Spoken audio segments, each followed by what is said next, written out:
ਉਹਨੇ ਫਿਰ ਅੱਗੋਂ ਰਾਹ ਦੱਸਤਾ ਨਾ ਮੈਨੂੰ, ਕਹਿੰਦਾ ਇੱਦਾਂ ਕਰੋ ਫਿਰ ਵਾਪਸੀ 'ਤੇ ਨਾ ਤੁਸੀਂ ਪ੍ਰੈਸ ਕਲੱਬ ਆ ਜਾਓ। ਪ੍ਰੈਸ ਕਲੱਬ ਮੈਂ ਆ ਜਾਣਾ, ਪ੍ਰੈਸ ਕਲੱਬ ਚਲੇ ਜਾਓ। ਜਦੋਂ ਤੁਹਾਨੂੰ ਠੀਕ ਲੱਗ ਕੋਈ ਨਹੀਂ ਖੈਰ ਅਸਲ 'ਚ ਨਾ ਪਤਾ ਕੀ ਹੈ, ਮੈਂ ਤਾਂ ਕਦੇ ਆਏ ਹੋਏ ਜਿਹੜੇ ਚੱਲ ਆਪਣੇ ਮਿਲਦੇ ਸਾਰੇ ਫਿਰ ਪਤਾ ਨਹੀਂ ਟਾਈਮ ਲੱਗਦਾ, ਅੱਜ ਪਤਾ ਨਹੀਂ ਪਤਾ ਨਹੀਂ ਨਾ ਕਿ ਫਿਰ ਕਿਸਮਤ ਨਾਲ ਮੁਲਾਕਾਤ ਹੁੰਦੀ ਹੈ ਅਸਲ 'ਚ। ਉਹੀ ਹੈ।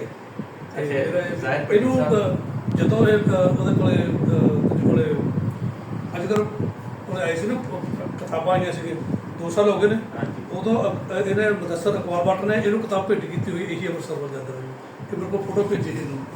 ਬਸ ਉਹ ਨਾ ਛੱਡ ਦਿਓ, ਸਾਡੇ ਲੋਕਾਂ ਦੇ ਮਜ਼ਾਕ ਜਿਹੜੇ ਆ ਨਾ ਮੈਨੂੰ ਪਤਾ ਨਹੀਂ ਹੈ।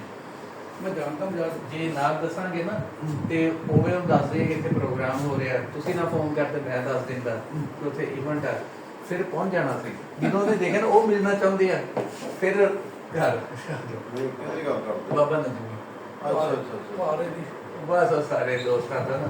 ਅੱਛਾ ਇੱਕ ਸਾਰੇ ਇਹ ਆ ਜ਼ਾਹਿਰ ਭੱਟੀ ਸਾਹਿਬ, ਇਹ ਚੇਅਰਮੈਨ ਆ ਪੰਜਾਬੀ ਸੋਸ਼ਲ ਮੂਵਮੈਂਟ ਦੇ, ਰਾਈਟਰ ਆ, ਬਹੁਤ ਅੱਛੇ ਕਾਲਮ ਨਗਾਰ ਆ ਸਾਡੇ ਪੰਜਾਬੀ ਦੇ, ਔਰ ਇਹਨਾਂ ਨੇ ਬਹੁਤ ਲਿਖਿਆ।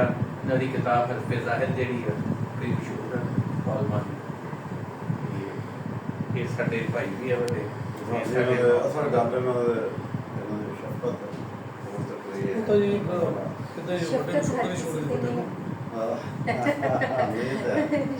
ਇਹਦਾ ਆਪਣੇ ਇਹਦਾ ਬੜਾ ਸਾਡੇ ਨਾਲ ਹਾਂਜੀ